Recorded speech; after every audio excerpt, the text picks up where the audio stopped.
तुम्हें कुछ नहीं कहना, बस कहना है मैंने दिया है। कॉल करना और प्रोजेक्ट का बता देना। यकीन करो वो तुम्हारे प्रोजेक्ट में तुम्हारी जरूर मदद करेगा। बहुत शुक्रिया आपका। एक्साइटमेंट है? बहुत ज्यादा। अच्छा।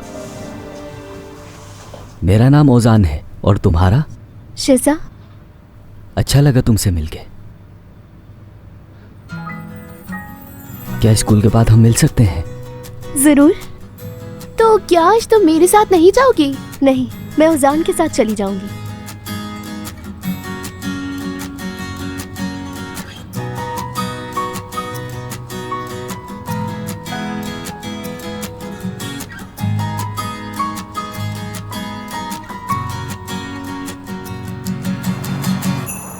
तुम्हारी मुस्कुराहट का ये मतलब निकालूं कि हमें कॉन्ट्रैक्ट मिल गया है?